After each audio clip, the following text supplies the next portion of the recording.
ಜಾಯತೆ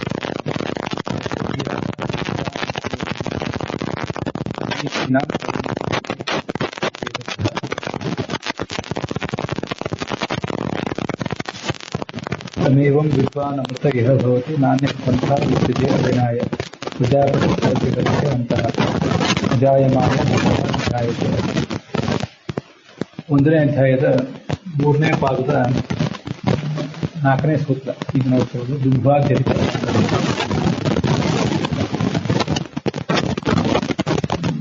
ಯತೈರೇವ ಹೇತುರಿನ ಜೀವ ವಾಯು.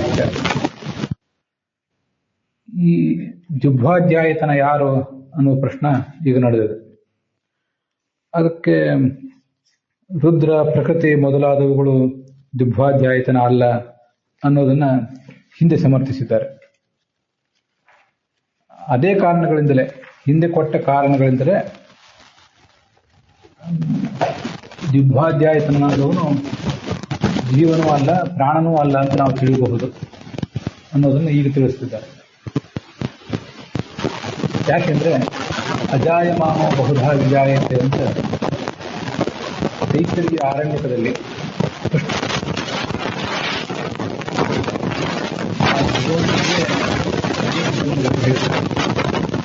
ಜನಗಳನ್ನು ಮಾಡಿದ್ದಾರೆ ಎಂಬ ಅರ್ಥಕ್ಕೆ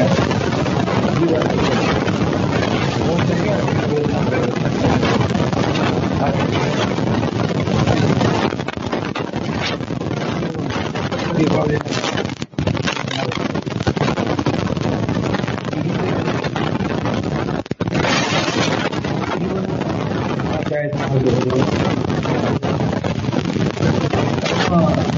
ನಿರಾಕರಣೆ ಮಾಡ್ತಾರೆ.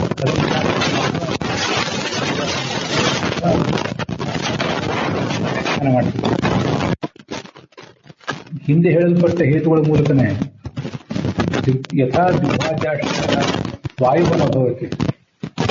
ದ್ವಿಭಾಧ್ಯಾಯ ವಾಯು ಹೇಗಲ್ಲ, ಹಾಗೆ ಯಥಾಸುತರಾಂ ಜೀವೋಪಿ, ಜೀವನೂ ಕೂಡ ಅಲ್ಲ.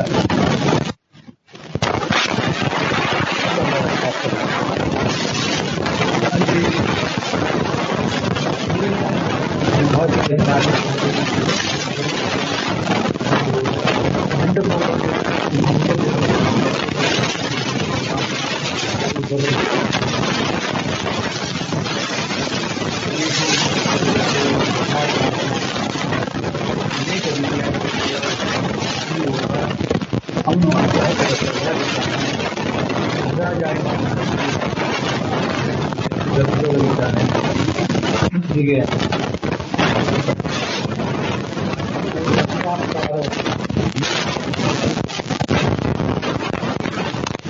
ಈ ವಿಭಾಜನ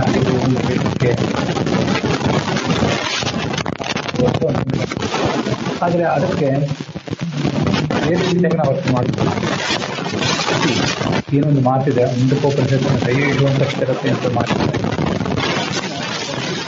ಇತಿ ತತ್, ಆ ಮಾತನ್ನ ವಿಷ್ಣು ಶುಚ್ಯ ಘಟಯತಿ, ಅದನ್ನ ವಿಷ್ಣುವಿಗೆ ನಾವು ಮಾಡಿ ತೋರಿಸಬಹುದು. ಹೇಗೆ ಅದೊಂದು ಶ್ರುತಿ ಇದೆ, ಅಜಾಯಮಾನೋ ಬಹುಧಾಗಿ ಜಾಯತೆ. ತತ್ವ ಪ್ರದೀಪದಲ್ಲೂ ಹೀಗೆ ಹೇಳಿದ್ದಾರೆ. ಮುಕ್ತ ಹೇತು ಏನರ್ಥ, ಬ್ರಹ್ಮನಿಗೆ ಮಾತ್ರ ವಾಚಕ ಆಗುವಂಥ ಆತ್ಮಶಬ್ದ ಇದೆ. ಅದು ಅನನ್ಯ ಸಾಧಾರಣ. ಆದರೆ ಅನ್ಯರಲ್ಲಿ ಎಲ್ಲಿಯೂ ಆ ಆತ್ಮತತ್ವ ಮುಖ್ಯವಾಗಿ ಪ್ರವೃತ್ತ ಅಲ್ಲ. ಹೀಗೆ ಅನನ್ಯ ಸಾಧಾರಣವಾದಂಥ ಬ್ರಹ್ಮ ಶಬ್ದ ಇದೆ. ಅನನ್ಯ ಸಾಧಾರಣವಾಗಿ ಬ್ರಹ್ಮನಿಗೆ ವಾಚಕವಾದ ಆತ್ಮಶಬ್ದ ಇದೆ. ಮತ್ತೆ ಮುಕ್ತೋಪಸೃಪ್ಯತ್ವ ಅನ್ನುವ ಲಿಂಗ ಇದೆ, ಮುಕ್ತೋಪಸೃಪ್ಯತ್ವ ಉಪದೇಶ ಇದೆ. ಹಾಗೆ ಜೀವವಾಚಕ ಶಬ್ದ ಏನೂ ಅಲ್ಲಿಲ್ಲ.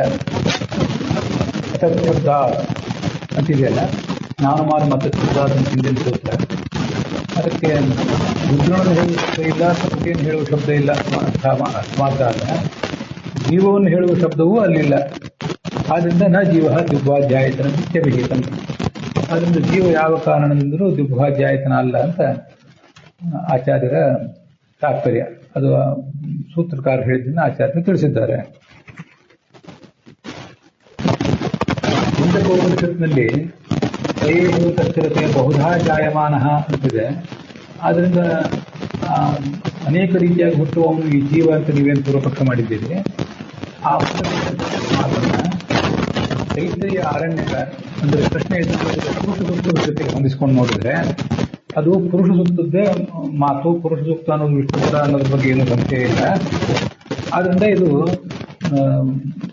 ಮುಂಡಕೋಪನಿಷತ್ನಲ್ಲಿ ಮತ್ತೆ ಪುರುಷ ಸೂಕ್ತದಲ್ಲಿ ಎರಡೂ ಕಡೆ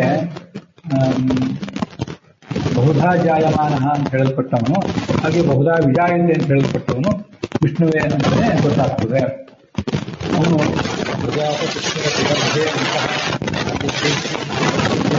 ಯಜುರ್ವೇದದ ಪುರುಷ ಸೂಕ್ತ ಹೀಗಿದೆ: ತಮೇವಂ ವಿದ್ವಾನ್ ಅಮೃತ ಇಹ ಭವತಿ. ಅವನನ್ನು ತಿಳಿದವನೇ ಮುಕ್ತನಾಗ್ತಾನೆ. ನಾಣ್ಯ ಪಂಥ ವಿದ್ಯತೆ ಅಯನಾಯ. ಮುಕ್ತಿಗೆ ಆ ಭಗವಂತನ ಜ್ಞಾನ ಬಿಟ್ಟು ಬೇರೆ ಮಾರ್ಗ ಇಲ್ಲ. ಪ್ರಜಾಪತಿ ಆದ ಆ ಭಗವಂತ ಗರ್ಭೇ ಚರತಿ, ಅಂತಹ ಒಳಗರ್ಭದೊಳಗೆ ಅವನೇ ಸಂಚಾರ ಮಾಡ್ತಾನೆ. ಅಜಾಯಮಾನ, ಮೂಲತಃ ಆತನಿಗೆ ಉತ್ಪತ್ತಿ ಇಲ್ಲ, ಆದರೆ ಅವನೇ ಬಹುಧಾ ವಿಜಾಯತೆ, ಅನೇಕ ರೀತಿಯಾಗಿ ಹುಟ್ಟುತ್ತಾನೆ ಅಂತ ಹೀಗೆ ಬಂದಿದೆ. ಹೀಗೆ ಪುರುಷ ಸೂಕ್ತ ಅನ್ನೋದು ವಿಷ್ಣು ಪರ ಅಂತ ನಿಶ್ಚಿತ. ಪುರುಷ ಸೂಕ್ತದಲ್ಲಿ ಅವನನ್ನ ಅಜಾಯಮಾನ ಅಂತ ಹೀಗೆ ವರ್ಣನೆ ಮಾಡಿದ್ದಾರೆ. ಮೂಲತಃ ಜನ್ಮ ಇಲ್ಲದವನಾದ್ರೂ ಅನೇಕ ರೀತಿಯಾಗಿ ಹುಟ್ಟುತ್ತಾನೆ ಅಂತ ಬಂದಿದೆ. ಆ ಬಹುಧಾ ವಿಜಾಯತೆ ಅಂತ ಪುರುಷ ಸೂಕ್ತದಲ್ಲಿ ಏನಿದೆ ಅದನ್ನೇ ಬಹುಧಾ ಜಾಯಮಾನ ಅಂತ ಮುಂಡಕೋಪನಿಷತ್ ಹೇಳಿದ್ದಾರೆ. ಅಜಾಯಮಾನ ಅಂತ ತೈತ್ರಿಯ ಈ ಪುರುಷ ಸೂಕ್ತದಲ್ಲಿ ಇರೋದ್ರಿಂದ ಅಜಾಯಮಾನ ಅನ್ನೋದನ್ನು ನಾವು ಭಗವಂತನಿಗೆ ಹೊಂದಿಸ್ಬೇಕೇ ಹೊರತು ಜೀವನಿಗೆ ಹೊಂದಿಸ್ಲಿಕ್ಕೆ ಬರೋದಿಲ್ಲ ತಾತ್ಪರ್ಯ. ಜೀವ ಅಜಾಯಮಾನ ಅಲ್ಲ, ಮೂಲತಃ ಅಜಾಯಮಾನ, ಜನ್ಮರಹಿತ ಯಾರು? ಭಗವಂತ. ಆದ್ರಿಂದ ಈ ಮಾತನ್ನ ಭಗವಂತನಿಗೆ ಹೊಂದಿಸಬೇಕು ಅಂತ ಅಭಿಪ್ರಾಯ. ಅದಲ್ಲದೆ ಐದನೇ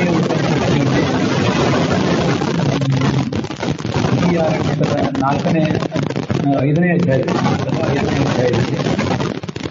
ಗರ್ಭೋತ್ಪತ್ತಿ, ಭಗವಂತನ ಉತ್ಪತ್ತಿ ಅಂತ ವರ್ಣನೆ ಮಾಡುವ ಪ್ರಸಂಗ. ಅಲ್ಲಿ ತದಸ್ಯ ಪ್ರಥಮಂ ಜನ್ಮ, ತದಸ್ಯ ದ್ವಿತೀಯಂ ಜನ್ಮ ಅಂತ ಹೀಗೆ ವರ್ಣನೆ ಮಾಡುತ್ತೆ. ಅದನ್ನು ಕೂಡ ಆಚಾರ್ಯರಿಗೆ ಹೇಳಲಿಲ್ಲ, ಟಿಪ್ಪಣಿಕಾರರು ಯಾರು ಕೂಡ ಅವರು ಹೇಳಲಿಲ್ಲ. ಇದನ್ನ ನಾವು ತಿಳ್ಕೋಬಹುದು. ಪುರುಷೇಹ ವಾ ಅಯಂ ಆದಿತಃ ಗರ್ಭೋತ್ಪತ್ತಿ ಸರ್ವೇಭ್ಯೋ ಅಂಗೇಭ್ಯ ತತ್ ಸಂಭೂತಂ ಅಂತ ಹೀಗೆ ಪ್ರಾರಂಭ ಆಗ್ತದೆ. ತದಸ್ಯ ಪ್ರಥಮಂ ಜನ್ಮ. ಹೀಗೆ ಅಲ್ಲಿ ಏನು ಬಂದಿದೆ, ಈ ಪುರುಷನಿಂದ ಸ್ತ್ರೀಯಲ್ಲಿ ಏಕಸ್ಮಿನ್ ಭಗವಂತನ ರೂಪ ಅಲ್ಲಿ ವ್ಯಕ್ತ ಆಗ್ತದೆ. ಇದು ಏಕಸ್ಮಿನ್ನಲ್ಲಿರುವ ಭಗವಂತನಿಗೆ ಮೊದಲನೇ ಜನ್ಮ, ಅದಕ್ಕೆ ಪ್ರಥಮ ಜನ್ಮ ಬಂತು.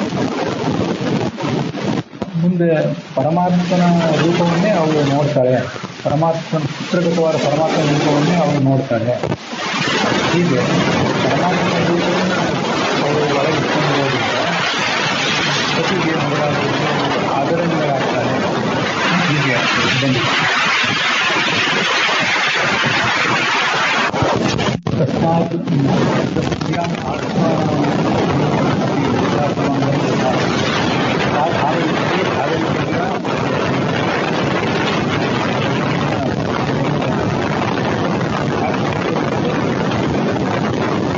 ದ್ವಿತೀಯ ಜನ್ಮ, ಒಂದನೇ ಜನ್ಮ ಬಿಟ್ಟು ಏಕಸ್ಮಿನ್ ರೂಪದಲ್ಲಿ ಭಗವಂತ ಬರೋದು. ಅದಾಗಿ ಹುಟ್ಟಿದ ಮೇಲೆ, ಭೂಮಿಗೆ ಬಂದ ಮೇಲೆ, ಡೆಲಿವರಿ ಆದಮೇಲೆ ಎರಡನೇ ಜನ್ಮ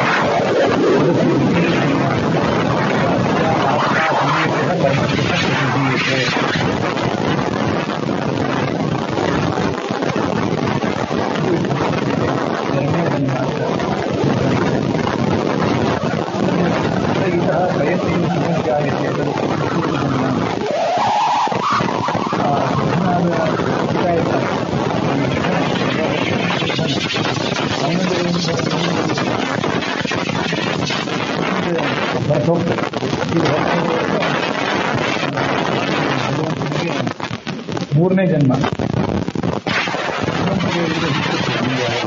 ಆವಾಗ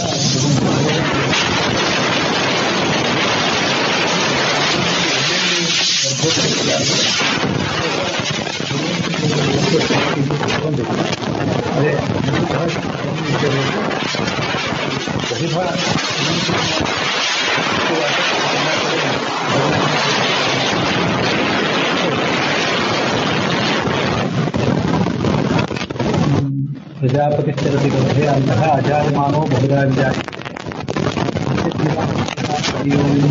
ಎನ್ನುವುದು ಸ್ವಲ್ಪ ಸೂಕ್ತ ಬಂದಿರುವಂತಹ ಹೇಳಿದೆ.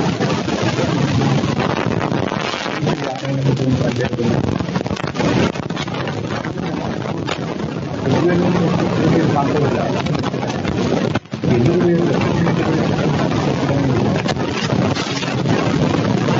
ಅದು ಗೊಂದಲ ಇದೆ. ಅದನ್ನು ನಮ್ಮಂಥವ್ರಿಗೆ ಪರಿಹಾರ ಮಾಡೋದು ಕಷ್ಟ. ಜನರಿಗೆ ಬರಲಿ ಹನ್ನೊಂದು ಆಚಾರ್ಯರು ಸಂಪಾದನೆ ಮಾಡಿರುವ ಕೃಷ್ಣ ಯಜುರ್ವೇದ ಇವೆಲ್ಲ ಕಾಣ್ಕೊಂಡಿದೆ. ವೀರಾಹಂತ ಮಾಲಿತ್ಯವನ್ನು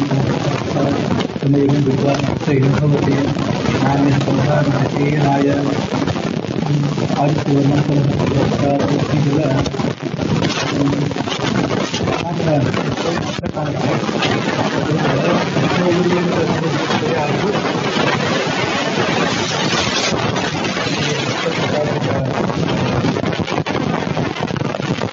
ಪ್ರಾಪ್ತ ಜೀವವಾಯು ಕಿಲತ್ವ ನವಾಟು ಜೀವ ಮತ್ತು ವಾಯುಗಳು ಇಲ್ಲಿ ಯಾಕೆ ದುರ್ವಾಧ್ಯಾಯತನಾಗಿರಬಾರದು ಅಂತ ಒಂದು ಪ್ರಶ್ನೆ. ಅದಕ್ಕೆ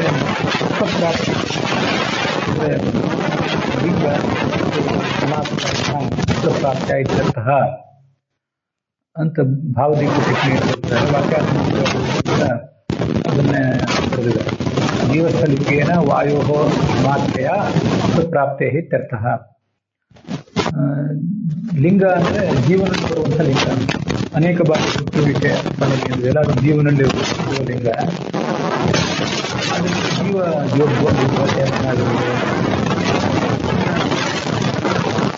ವಾಯು ದುರ್ಭಾಧ್ಯಾಯತನಾಗಿರಬಹುದು ಅಂತ ಪ್ರಶ್ನೆ ಯಾಕೆ ಬಂದಿತ್ತು ಅಂದ್ರೆ, ವಾಯುನಾವೈ ಗೌತಮ ಸೂತ್ರೇಣ ಅಯಂ ಚ ಲೋಕಃ ಸಂದೃಬ್ಧ ಅಂತ ಹೀಗೆ ಬಂದಿತ್ತು ಹಿಂದೆ ಪ್ರಶ್ನೆ ಮಾಡಿದಾಗ. ವಾಯುವಿನಲ್ಲಿ ಲೋಕ ಎಲ್ಲ ಹಿಡಿದಿಡಲ್ಪಟ್ಟಿದೆ ಅಂತ ಬಂದಿತ್ತು. ಆದ್ರಿಂದ ವಾಯುವಿನೇ ದುರ್ಭಾಧ್ಯಾಯತನಾಗಿರಬಹುದಲ್ಲ ಅಂತ ಪ್ರಶ್ನೆ ಇದೆ. ಅದು ವಾಯು ಸಮಾಖ್ಯಾಶ್ರುತಿ. ಹೀಗೆ ಜೀವನಲ್ಲಿರುವ ಬಹುಧಾ ಜಾಯಮಾನತ್ವ ಎಂಬ ಲಿಂಗ, ವಾಯುವಿಗೆ ಸಂಬಂಧಪಟ್ಟಂತಹ ಸಮಾಖ್ಯ ಶ್ರುತಿ, ಇವೆರಡರ ಮೂಲಕ ವಾಯು ಅಥವಾ ಜೀವವೇ ಆಗಿರಬಹುದಲ್ಲ ಅಂತ ಪ್ರಶ್ನೆ ಬಂದರೆ ಅದಕ್ಕೆ ಉತ್ತರ ಕೊಟ್ಟಿದ್ದಾರೆ. ಶಬ್ದಾತ್ ಪ್ರಾಗುಕ್ತ ಹೇತುನಾ ಮನಶ್ಚ ಸಮಾಕರ್ಷ. ಪ್ರಾಣಭೃತ್ಯ ಓಂ ಅಂತ ಸೂತ್ರ ಇದೆಯಲ್ಲ, ಅದರಲ್ಲಿ ಚ ಶಬ್ದದಿಂದ ಹಿಂದೆ ಹೇಳಲ್ಪಟ್ಟ ಹೇತುವನ್ನು ತಿಳ್ಕೋಬೇಕು. ಯಾವ ಹೇತುಗಳಿಂದ ತ್ರಿಪುರ ಪಂಡಿತರ ತತ್ವ ಪ್ರದೀಪದಲ್ಲಿ ಬಂದಿದೆ, ಅದನ್ನ ಮತ್ತೇನು ನೋಡ್ಬೇಕಾಗಿಲ್ಲ. ಹಾಗೆ ನ ಅನ್ನೋದನ್ನ ಸಾಧ್ಯ ಯಾವುದು? ಪ್ರಾಗುಕ್ತ ಹೇತುಗಳು ಅಲ್ಲಿ ಹೇತುಗಳು. ಸಾಧ್ಯ ಯಾವುದು ಅಂದ್ರೆ ಈ ದುರ್ಭಾಧ್ಯಾಯತನಂ ನ ಅಂತ ಸಾಧ್ಯ. ಆ ನನ್ನ ಅನ್ನೋದನ್ನ ಹಿಂದಿನಿಂದ ತಿಳ್ಕೊಳ್ಬೇಕು. ಅದನ್ನೇ ಹೇತುಗಳು ಯಾವುದು? ಒಂದು ಆತ್ಮ ಶಬ್ದ, ಮುಕ್ತೋಪಸೃಪ್ಯತ್ವ ಅನ್ನೋದು ಇನ್ನೊಂದು, ಮತ್ತು ಅಚ ಶಬ್ದ ಜೀವವಾಚಕ ವಾಯುವಾಚಕ ಶಬ್ದಗಳು ಇಲ್ಲದೆ ಇರುವುದು ಒಂದು ಕಾರಣ. ತತ್ಪ್ರಾಪಕ ಶ್ರುತೀನಾಂ ವಿಷ್ಣುಪರತ್ವಂ.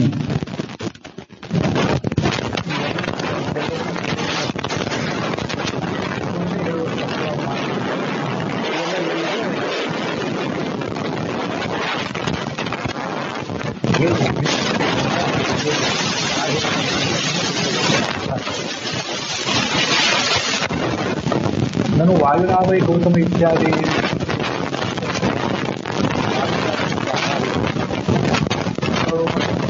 ವಾಯುನಾವೈ ಗೌತಮ ಅಯಂತ ಲೋಕ ಪರಸ್ಯ ಲೋಕ ಉಪನಿಷತ್ ವಾಕ್ಯ ಏನಿದೆ ಅದ್ರ ಮೂಲಕ ಅದು ವಾಯು ದುರ್ಭಾಧ್ಯಾಯತನಾಗಿರಬಹುದು ನಾವು ಪ್ರಶ್ನೆ ಮಾಡಿದ್ದೇವೆ. ನೀವಂತ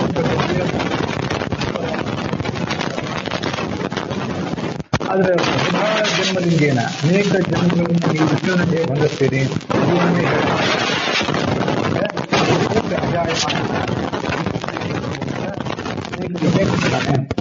ಇದು ವಿಷ್ಣುವಿಗೆ ವಾಚಕ ಮತ್ತು ವಾಚಕ.